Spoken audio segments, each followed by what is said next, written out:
వాళ్ళంటే సేవకులు, వాళ్ళు చేసుకోవాలి మనం కాదుగా అని ఒక ఆలోచన తెలియదండి.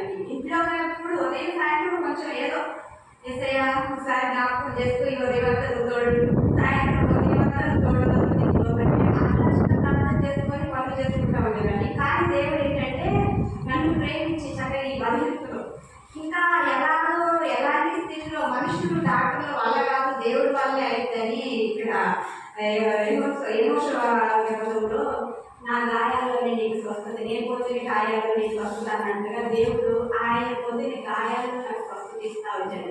ఇట్లా నడునేమి తగ్గింది, కొంచెం పర్వాలేదు, దేవుడిలో వాడబడతా నాన్న సంఘంలోనే ప్రార్థన చేస్తూ పరిచయం నడిపిస్తూ ఉండగానే ఏమైందంటే మళ్ళా ఓడ బ్రీడింగ్ అవ్వడం. అది 3 నెలలు అసలు బ్రీడింగ్ అవ్వకుండా గంటలే పడిపోతా ఉందన్నమాట. ఈ డాక్టర్ గారి దగ్గరికి వెళ్తే వెంటనే నేను చెల్లి డాక్టర్ దగ్గరికి వెళ్ళాను, లేడీ డాక్టర్ దగ్గరికి. అది ఏమన్నారంటే వెంటనే జాయిన్ అయిపోవాలమ్మా, గర్భసంచి ప్రాబ్లం వల్ల అలా అయింది, శుభ్రం క్లీన్ చేయాలి అని చెప్పారు.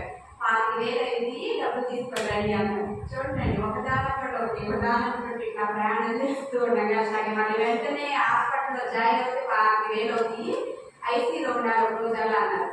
ఏసయ్యా, ఇంతకన్నా భయంకరమైన స్థితిలో నుంచే నువ్వు విడిపించావు, నువ్వు చేయలేనిది అంటూ ఏది లేదు. అలాగే నేను హాస్పిటల్లో జాయిన్ అవ్వలేదు, నేనంటే ప్రార్థన చేసుకుంటూ కూర్చున్నాను. దేవుడే నన్ను స్వస్థపరచాలి, దేవుడే నువ్వే స్వస్థపరచాలి, నువ్వు స్వస్థపరచలేని వ్యాధులు నువ్వు నయం చేయలేని ఎందుకంటే ఎవ్వలేరు ప్రభు, నువ్వు స్వస్థపరచగల దేవుడు అని నన్ను కూర్చొని ప్రార్థన చేసుకుంటా ఉంటే ఒక నైట్ నా పొట్టంతా క్లీన్ చేసినట్టుగా కడిగేసినట్టుగా దేవుడు నాకు చూపించాడు. తెల్లారి పొద్దునే నా పొట్ట అంతా ఎవరో ఆపరేషన్ చేస్తే కనుక ఏదో కడిగినట్టుగా అనిపించినట్టుగా నాకు అనిపించింది. ఆ తెల్లారంతా పచ్చిగా ఉంటుంది. 2వ రోజున బ్రీడింగ్ ఆగిపోయిందండి. అసలు ఇక నేను ఏ హాస్పిటల్కి వెళ్ళాలా, ఏ డాక్టర్ దగ్గరికి వెళ్ళాలా, ఆయన చూపించాడు, ఖచ్చితంగా తగ్గిపోయింది. నేను అనగానే 5,000 30,000 బాగుంటుంది ఎందుకు ప్రభు, తగ్గించలేవా, కిడ్నీ ప్రాబ్లం నుంచి విడిపించావు, లక్షలు ఖర్చు పెట్టాలి, అయినప్పటికీ నేనున్నాను, నేను పరలోకం చేస్తాను, నడువు నుంచి ఆపరేషన్ అవసరం లేదు, నేనున్నాను, ఈ గర్భసంచి ప్రాబ్లం ఉంటుంది లేవా, ఎన్నైనా చేయగలరు అని ముందుతో అక్కడ కూర్చొని ఎట్లాగే స్తంభం ఉండేదండి మందిరంలో, అట్లాగే కూర్చొని ప్రార్థన చేసేదాన్ని. ఎలా పొద్దున్నే నా పొట్టాలంతా క్లీన్ చేసినట్టు అవబడింది. అలా ఒక రోజు అట్లా అయింది. 3వ రోజు శుభ్రంగా ఇప్పుడు వరకు ఆ ప్రాబ్లం లేదు.